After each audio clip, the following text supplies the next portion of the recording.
A White House Secret Service officer discloses his firsthand experience with Hillary, Bill, and how they operate. Gary Byrne details what the Clintons are like, far away from the public eye. Now, he has a lot to share, so let's get things started. Joining us now on an exclusive is former Secret Service officer Gary Byrne. How are you? Good to see you, sir. Thank you, Sean. You wanted to be a Secret Service officer your whole life. I did. Yeah, I did. And you got that coveted job right in front of the Oval Office. I did. It came true. Yeah, it was great. Pretty amazing. I know that the left is going to smear, slander, besmirch you. You're ready for that, right? Sure, I am. And it's already started. It's already started. Yeah. Before the book comes out. You know, I love how they smear you before they even know what you wrote. Yeah. I'm going to start at the end of the book, because you talk about why you wrote this book. You said, what I learned from the Clintons firsthand the hard way is important. In 2016, she's running again, and you felt compelled to tell the story because why? Let me ask that. Because I want Americans to know what the real Clinton administration is like. Mrs. Clinton is not a leader. She's a very, very angry person all the time. I've seen many instances that I talk about in my book, Crisis of Character, where she displays this holier-than-thou attitude, do as I say, not as I do. She's a dictator. She comes across as a dictator. I've seen her berate many people, and myself included. And I've never seen any example that would lead me to believe that she could lead this country. I mean, you know, you describe a woman that is very phony. In other words, you talk about how she'd tell you to go to hell, or tell another agent to go blank himself. Correct. And how she threw a Bible at a Secret Service officer or agent. Right? Yes, sir. Okay, and the vase story, which we'll get to in a minute. Right. But if the cameras were on, she was close to Bill, but it was manufactured. It was not real. Absolutely. Camera goes off, different person. Yeah. And if she had guests, she'd say, oh, he's my favorite Secret Service guy. Sure. She actually did that to me one time when she berated me about an hour before over something, and then introduced me to this tour from Arkansas, a group of people that were getting a special tour, and told them what a wonderful, I was her favorite officer, and patted me on the back, and almost to the point where I almost believed her, but I knew what the truth was. Yeah. And I'd seen this behavior before. You said, and with Hillary Clinton's latest rise, I realized her own leadership style, volcanic, impulsive, enabled by sycophants, disdainful of the rules set for everyone else, has not changed a bit. A lot has been made about temperament. Yes. And the temperament of a president. Yes. You're describing someone by far that does not have control of her emotions or temperament. Yeah. She exhibits some very dangerous behavior, as I would describe it. She gets angry at things that are policy issues that, you know, take time to fix, and she's got this attitude where she wants things fixed right now, immediately. She screams and yells at people, and there's procedures. You know, government is very bogged down with rules and regulations, and so yeah, there's many examples that I cite in my book where she blows up at people. Like I said, she's blown up at me before, and agents and her staff. At one time, I saw her staff so afraid to tell her about a mistake that was made. They weren't upset about the waste of the mistake, ordering the wrong invitations. They were terrified that someone was going to have to tell Hillary Clinton that there was a mistake made. Oh, by the way, you're not the only one to say this. George Stephanopoulos, he described her as having a horrible temper. Dee Dee Myers is another person. Yeah. And you even quoted George, I know, in the book. Yes. And then you write, though portrayed as a long-suffering spouse of an unfaithful husband whose infidelities I personally observed, and we'll get to that in a minute, and know to be true, she was anything but a sympathetic victim. Correct. Their relationship seemed so strange and volatile at times, and she would continuously berate people, as I mentioned before, but she was like two different people. Again, she would be polite and nice to everybody when the cameras were on, and then when they were off, she was just cold, distant. Seconds later. Just almost instantly. I mean, that's what I've experienced quite a few times. Yeah. All right, you tell a couple of stories, and I think our audience would want to hear them. Sure. One story is the vase story. Sure. The other story is the blue glove story. Right. And I think they give some insight into what you saw on a regular basis. Sure. So the vase story is, I came in one morning to go to work early, came in, worked out, and then as I headed over to the post, I ran into residence workers that were going home, and they said, oh, you better go over and see your buddy. We had a problem last night. So I went over to the mansion post on the ground floor, and I said, what's going on? And I heard something happen. They said, Mr. and Mrs. Clinton had this horrendous fight. It was so loud that the staff people on the ground had walked away, from the elevator shaft. The sound was coming down, and then they heard a crash. And then when it was investigated, they saw a broken vase on the floor. Now, this has been reported to be not true, and they reported it that a lamp was thrown. Well, a lamp wasn't thrown, a vase was. Now, the vase was on one side of the room, right, and broke on the other side of the room. Right. The vase was sat on a long oblong table that was in the so it didn't fall. Yeah, I doubt it. Yeah. So it looked like it had been launched and it was shattered. And then the reason I know this is true is because when I heard the story, after I heard it, having worked at the White House and know how the White House works, I knew if something like that had happened where the debris would be. So I walked down to the curator's office and looked inside the curator's office, and there was a cardboard box with the mostly blue and some white on it base. Yeah. So I knew it was true. Yeah. Tell us a story about the blue glove. So the blue glove incident. You're talking about like medical gloves. Right. The uniform division officers are required to wear these gloves, and for everybody. Yeah, when you're searching people. Right. And Congressman Barney Frank came in with some representatives, and as they were putting the gloves on, and Congressman Frank asked why they were wearing the gloves, and he said, the officer said, why do you think? And so they felt like the uniform division was being rude to them. So when they got into the mansion, they started complaining about it. And when it got to Mrs. Clinton, she pretty much came unglued. I actually got phone calls from my coworkers over there who told me the story and said she was on her way over to the Oval Office, that she was furious. You tell that it ended up that she literally went down to the Oval Office to see Bill Clinton. Yes. Wanting all the agents fired. All the uniform division officers. All the uniform division officers fired. Yes.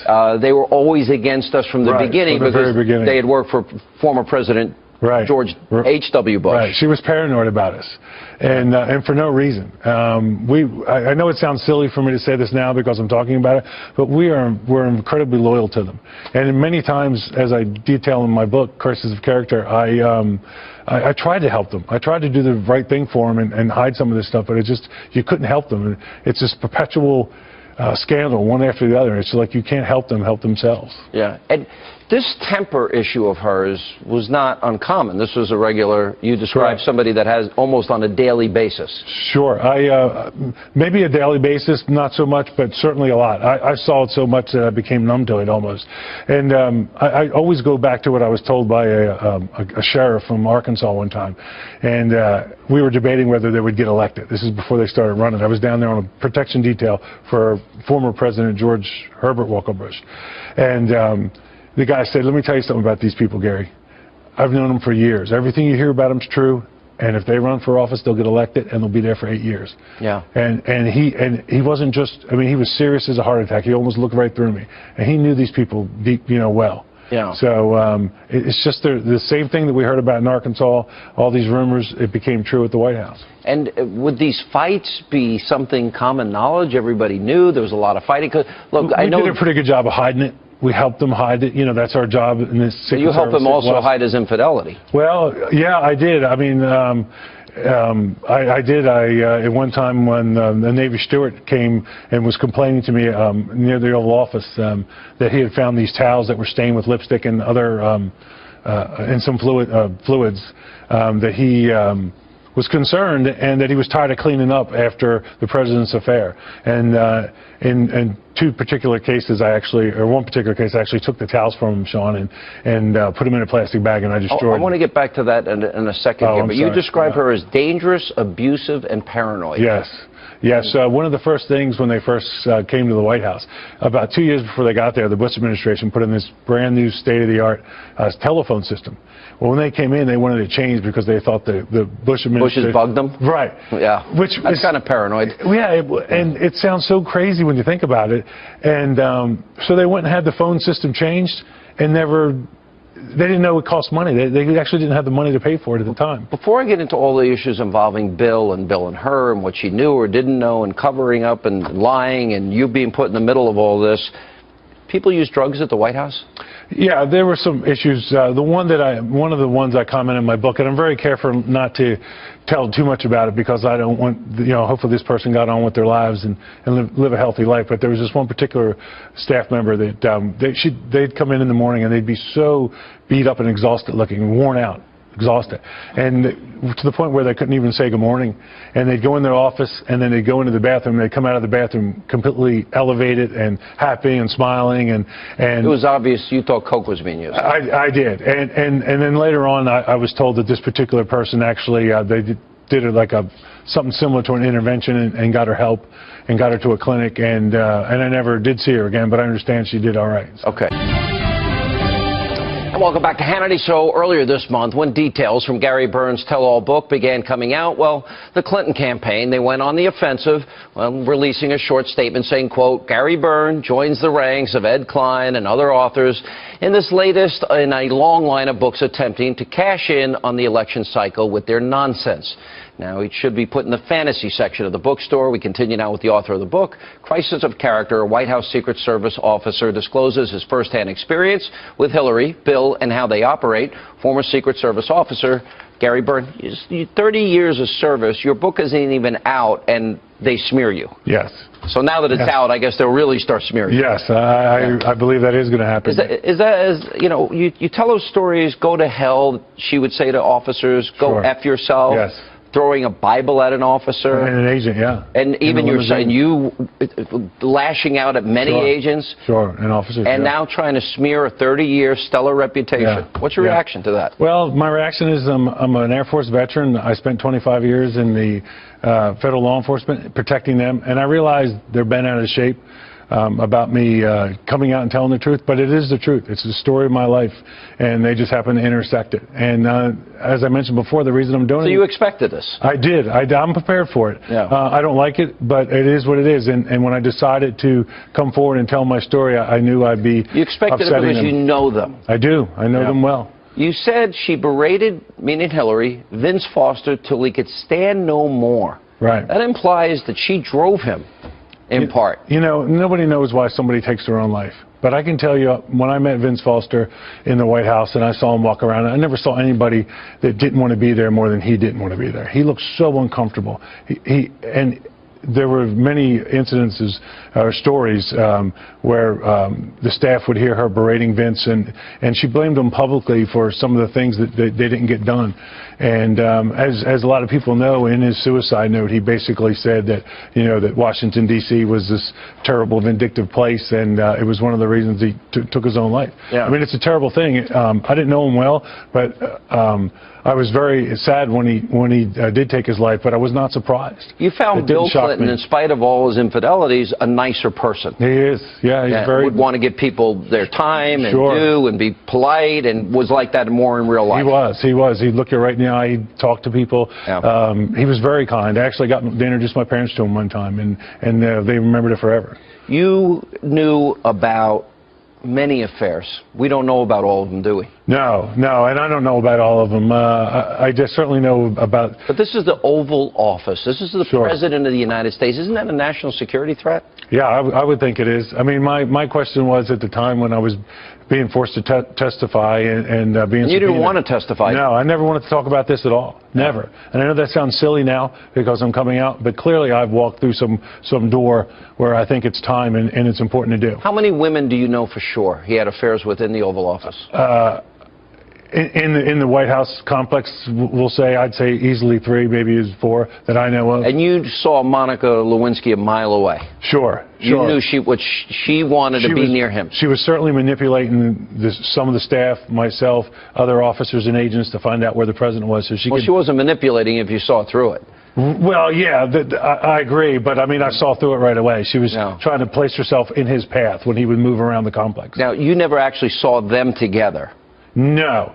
Well, not alone. Not alone. All right, but you did see, you walked into the map room, I believe, and you did see... Actually, I'm sorry, that's not correct. I did see them alone. You did see them alone? Yes. And what did you see? Well, there was an incident one time where during their affair, she showed up on a Saturday to said she had to deliver something to the president. Was that the Saturday? Yes. During the shutdown? No, this was before that. Okay. I'm sorry, this was after that. This was after that, and she showed up on a Saturday under the pretense of delivering some newspapers or something, which she already had copies of. The staff wasn't in yet because it was Saturday. Right. And so I blew her off. I told her to leave, and about 5 minutes later, the Oval Office door opened up, and the president said, somebody come by? Yeah, if somebody tried to deliver something to me, and I looked at the agent, and he's like, and after the president closed the door, he said, I told you, Gary, stay out of it. Don't stop trying to stop her. You know, wow. You don't know what goes on out on the road. So out on the road. So in other words, he was telling you that this is nothing. Right. That was yes, exactly. That's what he was telling me. So you knew that something was going on there, right. but you actually walked into the map room and saw the president with former presidential candidate Vice President Mondale. Yeah. And with his daughter. Yeah, with his daughter. Yeah, so I stopped by on the way from the East Wing to the West Wing to say hi to a friend, and one of the Navy stewards walked up with a shirt for the president, and the president was waiting in the map room for him, and the steward opened the door to walk in the map room, and he was looking back at us and not into the room. And when he opened the door, the president was standing there with Eleanor Mondale, and they were like teenagers, you know, standing up, locked, making out, and they didn't even look up at us. They never saw us. You knowingly had a situation where, how do I say this delicately, you got rid of evidence. Let's put it that way. I did. But it wasn't subpoenaed. It was not illegal what you did. Right. This was before we knew there was an investigation going on. And I was trying to help the president. I was trying to protect him from more scandal and embarrassment. And the steward came up with some towels that had lipstick on them, and then another time with stuff that is, you know, bodily fluids from a male, yes, and thank you. And I'm trying to help you out here, but I'm trying to help my TV audience out here more. Yeah, I'm trying to keep it PG. Yeah. So, so the steward was highly distraught over this, and he complained that it had happened before. So I took a plastic bag and I had him thrown into it, throw the towels in there, and I think it's a little unfair to leave that for somebody else, don't you? Yeah, but based on what I've seen before, they don't think about that. They just do whatever they want to do. Was it common knowledge this president was doing all this? Did you think she knew, Hillary? I do now. I mean, I can't tell you when I decided that she knew and accepted it, and that was the way it was, and then once in a while she'd blow up over it. But like when the Monica story came out, my feeling at the time was that she wasn't upset about the breach of their marriage. She was upset because he dented the Clinton brand again. He made them look bad again. Yeah, and so it was more about image again. But when you've heard those stories of Kathleen Willey, Paula Jones, Juanita Broderick. Yeah, yeah. Well, you know, after I saw their stories, after I had worked there for a while, I will tell you that my gut feeling is they're all telling the truth. I mean, you can't act like that. I mean, he's been acting like that his whole life. And I do believe, especially Kathleen. But if everybody, how did he possibly keep it contained? Did he not know that as the president? He doesn't, and he doesn't seem to care. He just keeps behaving in that odd, it's like a vicious cycle. And welcome back to Hannity as we continue now with former Secret Service officer Gary Byrne, his explosive new book, Crisis of Character. You didn't finish the story about the vase, because that morning he came down after that vase was broken, and he had a black eye, like a big black eye. Sure. So after the incident, when he came, the next time I saw him in the Oval Office, he had a mark under his eye. You could see they were trying to hide it with makeup. And when I walked Obviously not. Yeah, no. And I walked into the secretary's office, and I said, what happened to the president? He's got a mark under his eye. And his assistant, Nancy Herrenreich, said, oh, he's allergic to coffee. And I said, under one eye? I don't understand that. Yeah, that doesn't make sense. Right. But there was really a crisis. The Secret Service had to decide whether or not his own wife was a physical threat to the president. Right. How big an issue was that? It was a concern. I've discussed it with other officers at the time and agents. What do you do about a domestic dispute? What if the president? And what was the answer? Each situation is different. You know, you have to protect the president, the protectee, and you have to protect the first lady. But you know, if he gets caught with some woman and she goes ballistic, then what happens? So you were the door. You were like the doorkeeper. Pretty much. You were the guy in front of the Oval Office door. Yeah. If somebody got in to see the president, they had to go through you. Pretty much. Okay. Me or the other. There were 6 officers. How often would you know that that person was there for another reason, to be with the president in a romantic way? So the way it worked would be like if I came up and relieved somebody on post, the officer that I'm relieving is going to say, hey, you know, he's in there with Lewinsky or whoever, and you know, they've been in there a while. Just a heads up. So it wasn't like we were gossiping. You have to pass this stuff on. Right. You don't want to blindside your coworker. So you always pass this information on. And we were concerned. I mean, what if she did catch the president in a compromising situation? But you had a plan for that. Wherever Hillary was, you guys were communicating if she was headed down, and then you'd have to go warn him. Well, I never actually warned them, but yes, that was the plan. Like, yeah, that was a plan. You had a plan in place, basically. Yes. I mean, that's all right. Let me play. I pointed out on this program and on my radio program that she's often angry. Yes. Somebody you're describing with a volcanic temper. Yes. Let's play some of Hillary. And I also think we'd be a lot better off if we actually talked to each other instead of yelling at each other. I'm so sick. I am so sick of the Sanders campaign lying about me. I'm sick of it. I think it's time we treated everybody in this country with respect, with kindness, with love. I know we can create more good-paying jobs and raise incomes for hardworking Americans again.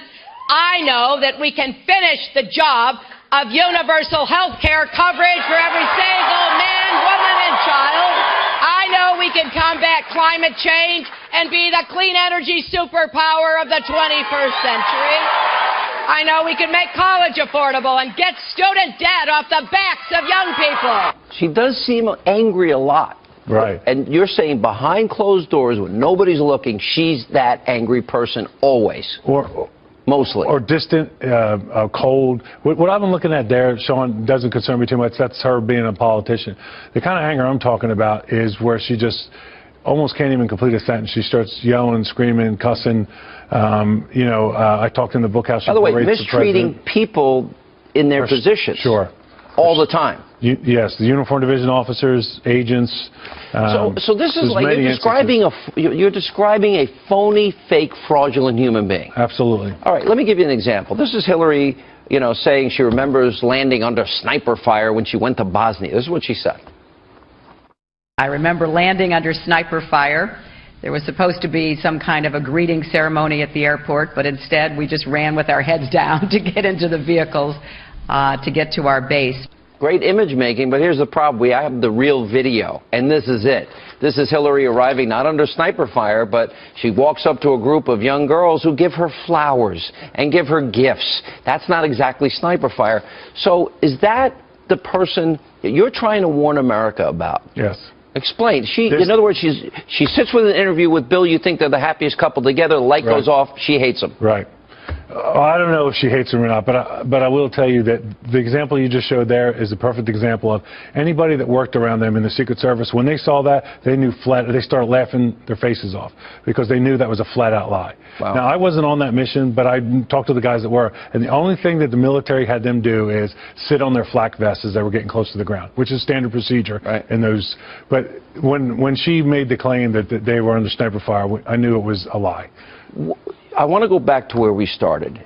You feel compelled to do this. I do. You never signed a non-disclosure. You have the right to do it. Some people wish you didn't do it because of the position you're in. Now guys do have to sign non-disclosures. They do, starting in, I believe, 2004. Okay. What is it, the final question, what do you want people to know what you saw in their years as president? Well, first thing I'd like you to know is I'm not comfortable about talking about this, but I feel so strongly that people need to know the real Hillary Clinton and how dangerous she is in her behavior. She is not a leader. She is not a leader. She doesn't have the temperament for the job. She doesn't have the temperament. She didn't have the temperament to handle the social office when she was First Lady. She does not have the temperament. She's dishonest. She's dishonest. She habitually lies. Anybody that, you know, can separate themselves from their politics and review her behavior over the last 15 years. You're going to be accused of this being political. I'm sure I will be. I have been already. And what's your answer? It's not. It's got nothing to do with politics. It's Is it a love of country? It is love of country, and I hope someday that it does make a difference. I mean, if Mrs. Clinton ends up being the President of the United States, then she's our President and she's the Commander-in-Chief, and it is what it is. But if she did become the President without me speaking the truth, I'm not sure I could deal with that. People need to know this is serious, and her behavior is appalling, and she's two different people. All right, Gary Byrne, thank you for being with us. Sean, appreciate thank you. it. I appreciate your time. Thank you so much. Thanks for telling your story.